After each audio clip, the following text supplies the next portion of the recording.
Bienvenue dans cette nouvelle édition du QG Week-end. Au sommaire de l'actualité, la machine électorale est déjà en marche en République démocratique du Congo.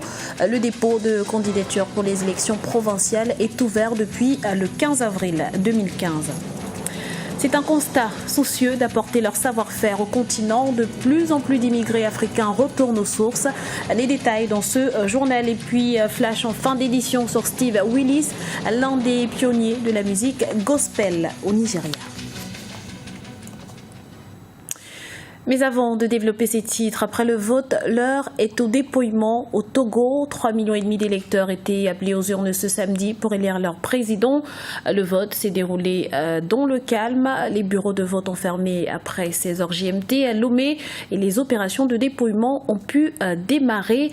La commission électorale dispose de 6 jours pour communiquer les résultats officiels. Jamais le processus électoral n'aura suscité autant de débats en République démocratique du Congo. À quelques mois d'un cycle électoral essentiel pour le pays, la classe politique dans son ensemble est d'accord sur le principe, mais pas sur le calendrier. Explication dans ce reportage de Jacques Mboka. Les dépôts des candidatures pour les élections locales, communales et provinciales se poursuivent en RDC.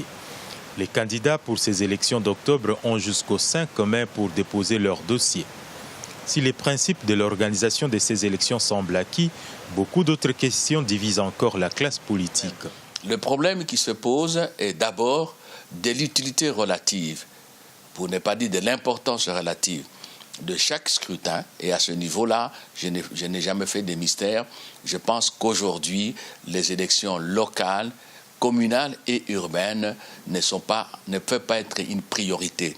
Il faut les différer, il faut les reporter pour mieux les préparer, pour qu'elles soient utiles à la gouvernance du pays. Pour la Commission électorale nationale indépendante, la machine électorale est déjà en marche. Les avis et considérations des uns et des autres ayant été prises en compte dans le cadre des concertations organisées avec les partis politiques et la société civile, rien ne pourrait justifier le report du scrutin. Vient celui qui veut. Nous avons 478 partis politiques. À ce jour, nous approchons déjà les 400 qui ont signé le code de bonne conduite. S'il y en a qui estiment, par exemple, que non, nous sommes plus importants que les autres, nous ne venons pas, c'est leur appréciation. Du côté de l'opposition, des divergences persistent encore. La question de la caution financière des candidats pour la participation aux différents scrutins fait partie des points qui divisent. Le pouvoir aujourd'hui fait tout pour éliminer l'opposition dans la course.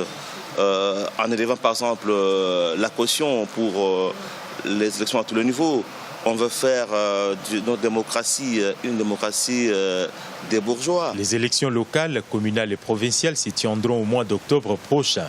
Leur tenue sera un réel test pour les législatives et présidentielles à venir. Dans l'actualité également, déjà officiellement désigné candidat de son parti, le président ivoirien Alassane Ouattara a été investi ce samedi à Abidjan par le RHDP, la coalition au pouvoir, comme candidat unique en vue de l'élection présidentielle d'octobre 2015. Dans le même temps, Pascal Affi-N'Guessan, président du Front populaire ivoirien, a affiché sa détermination à désigner un candidat à ce scrutin, malgré la crise interne que traverse la formation.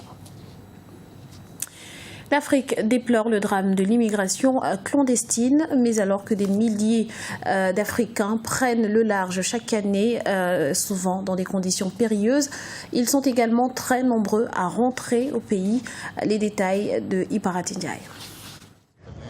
Si des milliers de jeunes Africains décident de quitter leur continent chaque année à la recherche d'un Eldorado à l'étranger, ils sont de plus en plus nombreux à effectuer le chemin dans le sens inverse et retourner en Afrique. En effet, nombreux sont ceux qui sont conscients des atouts qu'ils peuvent apporter à l'Afrique. On a beaucoup d'Africains qui travaillent dans des grandes multinationales à l'étranger, chez Total, chez Exxon, aussi au niveau de la Banque mondiale, au niveau de PNUD et des systèmes ionisiennes. On a beaucoup de professionnels africains qui travaillent là, qui peuvent retourner à titre provisoire pour aider à renforcer la capacité de certains secteurs africains. La diaspora africaine n'est pas uniquement ce qu'on voit avec les bateaux qui amène les Africains de Lampedusa. C'est que dans la diaspora africaine, on a des gens qualifiés qui ne cherchent pas à rester en Europe, qui veulent retourner ou avoir un pied là et de l'autre côté et aussi aider au développement de leur pays. De meilleures conditions sociales ainsi qu'une volonté individuelle de contribuer à l'économie de leur pays d'origine poussent de plus en plus de jeunes gens à retourner en Afrique. Pourtant, ceci n'est pas toujours chose facile.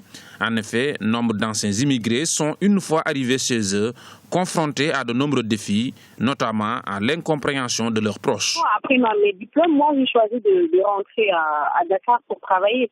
Je me rappelle encore des réflexions de certains de mes amis qui ne comprenaient pas que je puisse, moi, ayant eu un titre de séjour, mais vraiment un titre de séjour, ayant eu la possibilité d'aller en France, de séjourner là-bas pendant 7 ans, tout quitter, tout lâcher pour revenir en Afrique. Donc quand moi je suis rentrée, j'ai des amis qui me prenaient pour une folle, qui me disaient on ne comprend pas, tout le monde cherche à partir, toi tu reviens pour faire quoi? Franchement, je n'ai pas regretté d'être rentrée parce que depuis, je travaille, je suis fonctionnaire international, je travaille actuellement au Burkina Faso. Et je pense que c'est ce qui m'arrive de mieux. Finalement, ce n'est pas l'Europe qui donne la réussite, contrairement à ce qu'on pense. Plusieurs gouvernements africains ont mis en place des structures facilitant le retour des immigrés dans leur pays d'origine, travaillant notamment en symbiose avec l'Organisation internationale des migrations, l'OIM, qui a mis en place le programme de retour et de réinsertion de nationaux africains qualifiés. Culture à présent et focus sur Steve Willis, un pionnier de la musique gospel au Nigeria, connu pour sa capacité à faire frémir le public à chacune de ses prestations, un talent qui lui a déjà valu de nombreuses distinctions. Voyez ce reportage d'Afolake Anyinloye, notre correspondante au Nigeria. Steve Willis fait du gospel depuis sa tendre enfance. Né dans une famille chrétienne, il dit avoir été forcé à la chanson par sa mère. Il devait choisir entre chanter à l'église ou être puni, mais très tôt, la chanson a pris le pas.